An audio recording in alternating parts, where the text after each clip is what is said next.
Regresamos al programa de Hogar al Día, Berea Visión de Los Ángeles, California, con este tema importante del Estado laico mexicano. Ya escuchamos la ponencia de Lorenzo Córdoba, pero también hubo otro de los expositores, que fue Diego Valadez, que también habló referente a este tema y que él prácticamente se dio como un ateo, lo explicó, dio un tema que nunca se ha tocado aquí en el Estado laico mexicano. Así es, Daniel, y bueno, pues vale la pena tomar en cuenta que todos los ponentes son gente que conocen de este tipo de ponencias, de este tipo de temas, como es este caso de la laicidad, y que pues como bien apuntas, Diego Valadez abiertamente dice, bueno, pues que él es ateo, pero que de todas maneras, dentro del análisis que se está llevando a cabo a través del Instituto de Investigaciones Jurídicas de la UNAM, bueno, pues está abriendo, por cierto, a través de la agrupación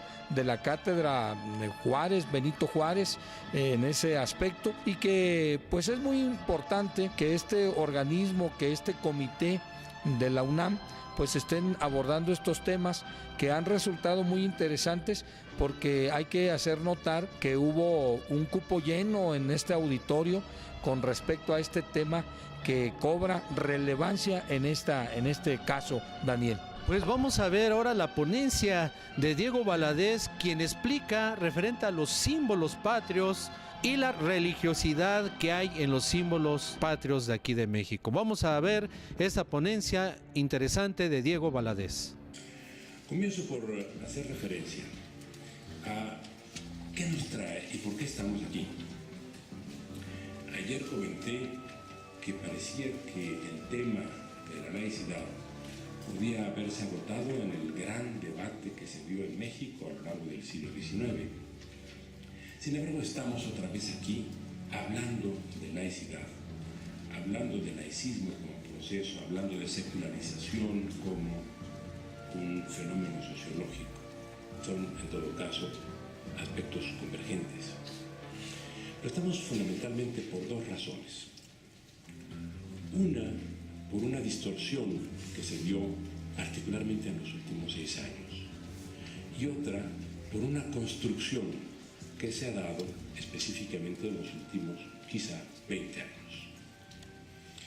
La destrucción fue la de una relación de armonía y de tolerancia, digamos basada en aquella entente política que dio fin a la Guerra Cristera y que llevó a que el Estado mexicano aceptara ciertas prácticas de la Iglesia católica en particular, aun cuando no se avinieran estricto sensu a la ley, y que la Iglesia también aceptara la vigencia de ciertas normas como derecho positivo, aun cuando no se le aplicaran de manera rigurosa. Digamos, esa fue esa entente política que permitió resolver un conflicto histórico. Es un hecho, no es una calificación subjetiva mía. Pero esto se rompe, y se rompe en perjuicio de la mujer, cuando viene una fuerte acometida que ha criminalizado los derechos reproductivos de la mujer. No abundaré sobre el tema, esta es materia de otros seminarios que seguramente organizaremos, y aquí está mi querida amiga la doctora Enríquez, con quien hemos trabajado mucho esto, y con otras queridas amigas y respetadas amigas.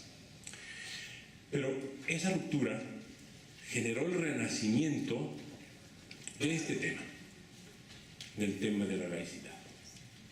Pero también hubo otra causa eficiente, la construcción de un concepto, del concepto de una nueva democracia, no de una democracia mayoritaria, convencional, sino de una democracia plural, consociativa, de una democracia que está muy vinculada al desarrollo de los derechos humanos en el país, y que lleva fundamentalmente a la consideración de los derechos de las minorías.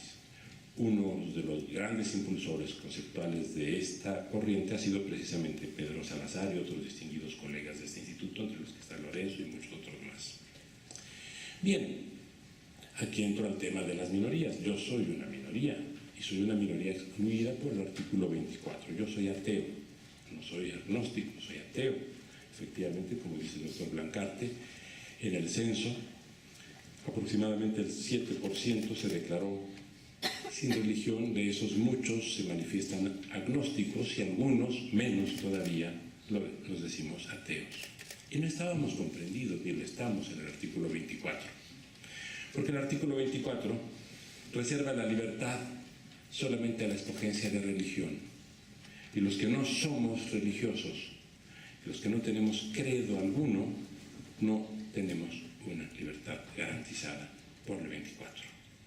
Y esto es lo que el 24 avanza, ciertamente con problemas semánticos, como muy bien ha señalado el doctor Adame.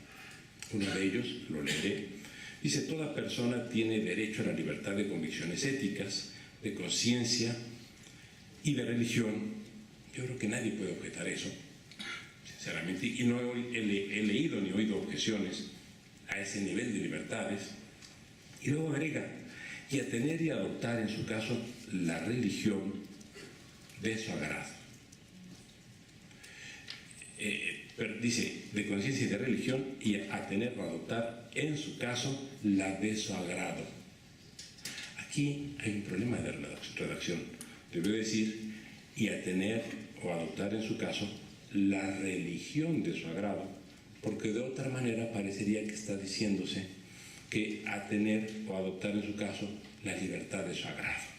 No es eso, es eso lo que dice el texto, pero no es eso lo que quiere decir.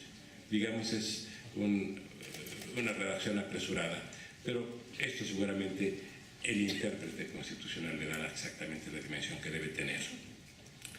Ahora bien, ayer el licenciado Echeverría, inteligente y puntual con las palabras, planteaba un problema que es el de la malversación del concepto. Y señalaba dos riesgos. Uno, el de la educación religiosa en las escuelas públicas, y otro, el de la difusión de actos de culto público a través de medios de comunicación. A lo mejor dijo otros elementos, pero básicamente son los que registré. En realidad, yo no lo veo esto como un riesgo. Perdonen, aquí, respetando a mi queridísimo y admiradísimo amigo el señor Echeverría, yo creo que una de las características de lo que estamos construyendo entre todos como sociedad es una sociedad libre.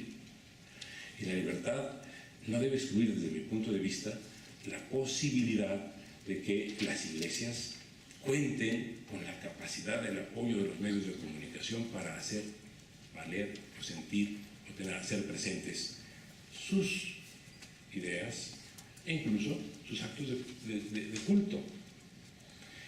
Sobre todo porque, señoras, señores, esto ya no dependerá del artículo 24 si se publica o no se publica en sus términos. Esto depende de lo que ya está vigente en el 130 constitucional, que expresamente distingue los actos de culto y los actos de propaganda religiosa por parte de las iglesias. Hasta este momento las iglesias se han confinado en practicar actos de culto, pero el artículo 130 les permite llevar a cabo actos de propaganda religiosa, y esto implica el uso de medios de comunicación.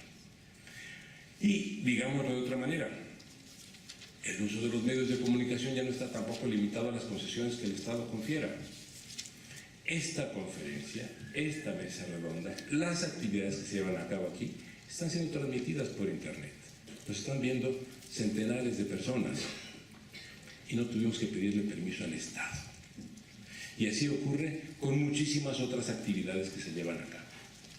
De manera que, así como existe TV jurídicas, puede haber TV de cualquier otra organización que, sin violentar la norma, por supuesto, las normas públicas, normas de interés público, den a conocer sus actividades. Esto lo planteo, señoras, señores, en el contexto del tema laicidad y educación. Y voy a hablar de un tema que no ha sido abordado hasta este momento. Hemos hablado y decimos, y el artículo 3 de la Constitución dice expresamente que la educación que el Estado imparta se mantendrá por completo ajena a cualquier doctrina religiosa. Eso ha dicho por décadas nuestro artículo 3º constitucional. Y por décadas, en las escuelas se le enseña a los niños simplemente que el destino de su patria se escribió por el dedo de Dios. Todos los días, todos los años, en la escuela pública mexicana se le dice a los niños que Dios escribió con su dedo nuestra historia. Y que justamente el arcángel divino fue el que determinó nuestro destino. Bien, este es el tema que les voy a plantear en los otros 10 minutos que me quedan. El de los símbolos patrios y el del contenido religioso de nuestros símbolos. Y son los símbolos que le enseñamos a los niños.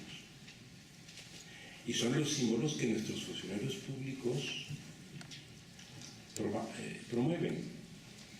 Y sí, es un Estado laico, y sí, efectivamente, nuestros funcionarios no pueden ir a misa, pero cada 3x4 nuestros funcionarios invocan a Dios en público.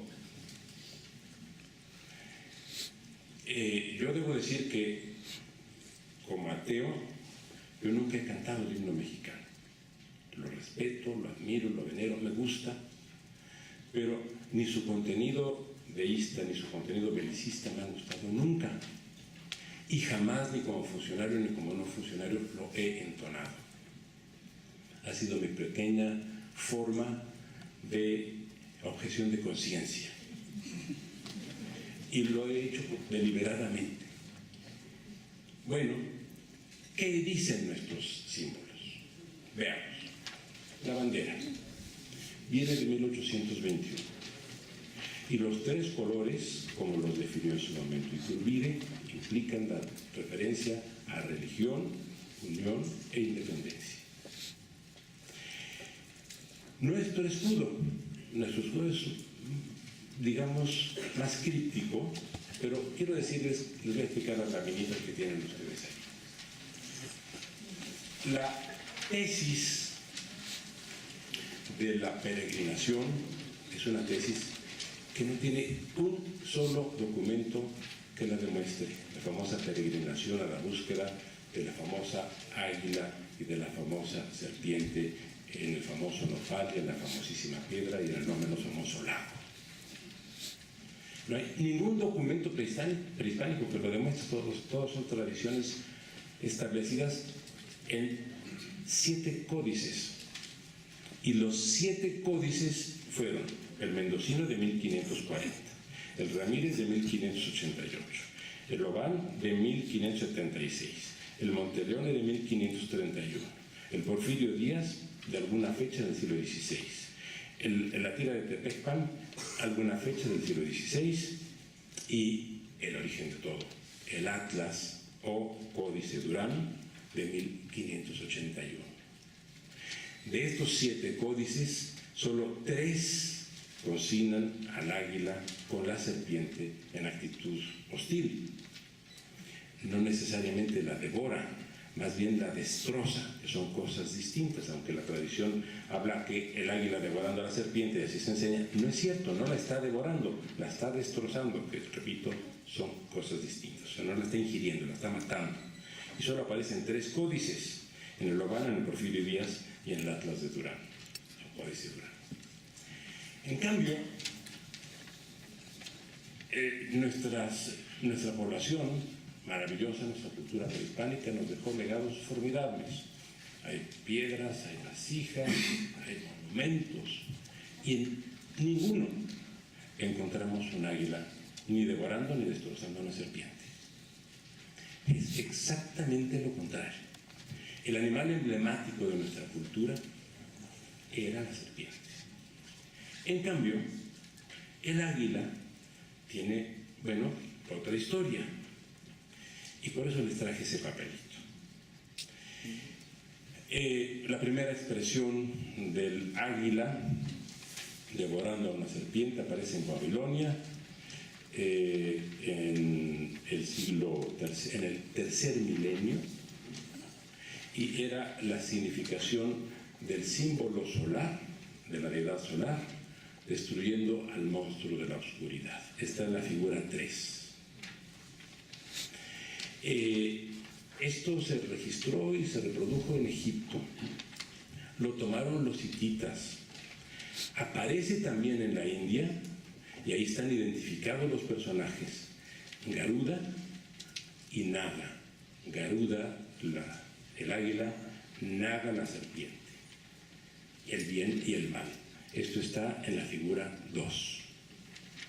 En Persia, el zoroastrismo retoma el símbolo del águila, que representaba el dios de la luz, Ahura Mazda, y Ahriman, la serpiente, el dios de la oscuridad y del mal. Esto está en la figura 1. Esto también está en la literatura griega. Vaya, una cosa es que nos hayan hecho comulgar con ruedas de molino literalmente en el siglo XVI, y otra cosa es que si se mete uno a la literatura clásica lo va a encontrar en Homero, en la Ilíada, en Aristóteles, que se refiere a la enemistad entre las águilas y las serpientes en su historia de los animales, en la Antigua, en la de Sófocles, en la fábula El águila y la serpiente de Esopo, en los caballeros de Aristófanes, en las odas de Horacio, en la historia natural de Plinio. Ahí está el águila destrozando a la serpiente. Y luego, claro, lo toma la literatura patrística. Y esto ya entre los siglos I y III adquiere otro carácter. Porque ahí el simbolismo del águila está referido fundamentalmente a Cristo. Y nos encontramos como ya en el primer cristianismo, en el siglo III, el águila simboliza la apoteosis y la resurrección.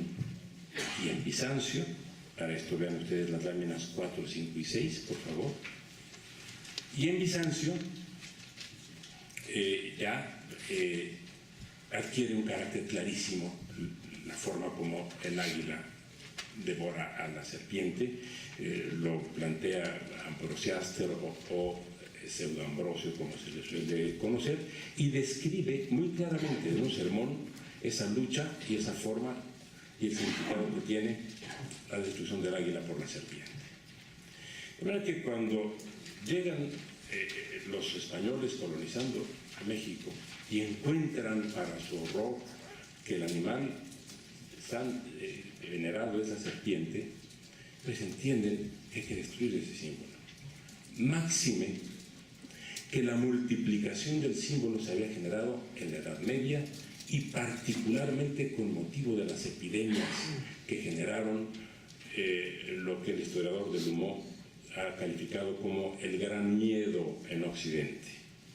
Y entonces, para exorcizar la presencia del demonio, una notable cantidad de cruces que se usaban para procesiones y exorcismos públicos llevaban en el revés, en la parte superior, anterior superior de la cruz, justamente la inscripción de un águila devorando o destruyendo, como se quiera, a la serpiente.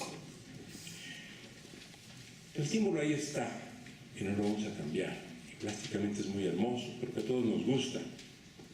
Nada más que habría que explicárselo bien a los educandos, porque es un símbolo que refleja la hipóstasis de una cultura sobre otra y la destrucción justamente de la nuestra.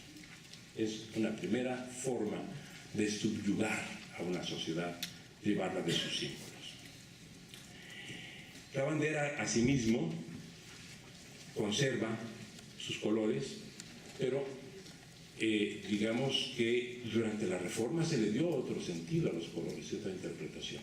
Unos dijeron que era libertad, progreso y soberanía, otros inclusive abundaban diciendo que era libertad, progreso y soberanía popular, agregaban popular, para no ser la soberanía nacional, la popular, y otros lo interpretaban como libertad, reforma y patria.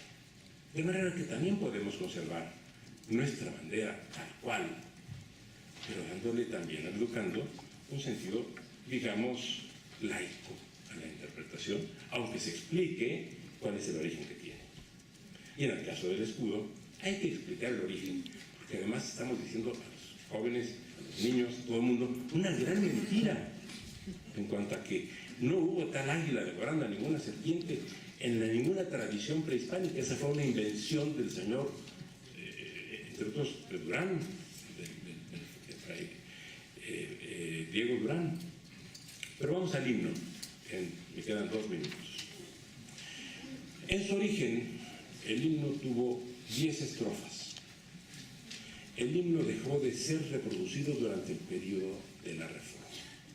Durante el periodo de la Reforma, el himno más escuchado era el que decía, se debía a Antonio Verduzco, de quien no nadie se acuerda, la música era de Manuel Meneses, a quien también se ignora, y decía: viva Juárez, mil ecos repitan, porque Juárez la patria nos dio, y ya rotas las férreas cadenas, impotente el tirano partió. Ciña la heroica corona, que ha alcanzado sin par presidente, porque firme, sagaz y valiente los principios y todo salvó. Este era el himno laico. El otro no, el otro fue justamente rechazado, lo decimos en la cátedra de Benito Juárez, justamente por sus características a las que ya me referí. Lo reimplanta Porfirio Díaz. El himno, todos lo sabemos, fue hecho por convocatoria de Santa Anna.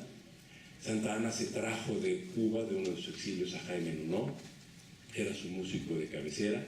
Ganaba más Jaime Nuno como capitán del ejército, que fue el grado que se le dio a cualquier general de la época, y tenía 10 estrofas. En el arreglo que se le dio para hacerlo ya, darle el carácter oficial, en los años 42, 1942, 67 y 82, se le suprimieron 6 estrofas. El himno nada más tiene 4 de las 10 estrofas originales. Una de las suprimidas hace referencia al arcángel, otra al guerrero inmortal de Zempoala, nada menos que Santa Anna, y de él se decía: él será el feliz mexicano en la paz y en la guerra el caudillo, porque él supo sus armas dar brillo, circundar en los campos de honor. Eso decía nuestro himno y sigue diciéndolo allá en las estrofas suprimidas. Y otra estrofa se refería a de Iturbide, la sacra bandera, mexicanos valientes seguid, y finalmente decía en otra parte: los laureles del triunfo dan sombra a la frente del bravo Adalid, en Adalid Iturbide. Bien, tampoco vamos a cambiar el himno,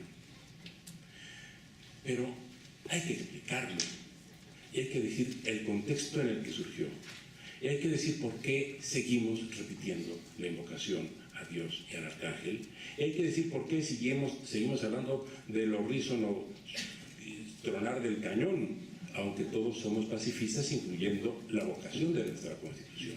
Lo que no podemos es ignorar estos elementos, y lo que no podemos es hablar de laicidad y al mismo tiempo desconocer la normalidad. Lo que no podemos es construir una norma de la cual nos sintamos satisfechos, por supuesto orgullosos, y que queramos convertir en norma positiva, y por otra parte desconozcamos que hay una realidad paralela que es necesariamente atendible. Son muchos los elementos de oriundez religiosa que están presentes en nuestra vida. Simplemente tenemos que secularizarlos. Es ahí donde entra la convergencia entre secularidad y laicidad. Nosotros vivimos en el año 2013 de la era cristiana, punto. No vamos a modificar eso. Nuestro referente es Jesucristo, y es el de todo el mundo. Hay otros calendarios, pero también de matriz religiosa, el islámico, el budista, de manera que no tenemos por qué negar lo que es una realidad social e histórica. Es un proceso cultural. No nos peleemos con la cultura, y no nos peleemos con la realidad, y no nos peleemos con la normalidad. Simplemente expliquémosla y hagamos convergentes nuestros legítimos propósitos, los de todos los mexicanos, porque todos queremos, y es el 100%, vivir de manera armoniosa, respetuosa, tolerante y libre, pero al mismo tiempo despojémonos de ciertos perjuicios y de ciertas resistencias y reticencias, aceptemos ciertos hechos y datos de la cultura, sean católicos o sean protestantes o seamos ateos, pero todos aceptemos que hay regularidades de la sociedad que simplemente debemos explicar, máxime cuando de lo que estamos hablando es de laicidad y educación. No se contraponen. La educación existe para modificar la realidad en cuanto a transformar al ignorante en el sapiente, pero también para explicar la realidad y para que todos entendamos en qué mundo vivimos y qué mundo queremos construir. Muchas gracias por su paciencia.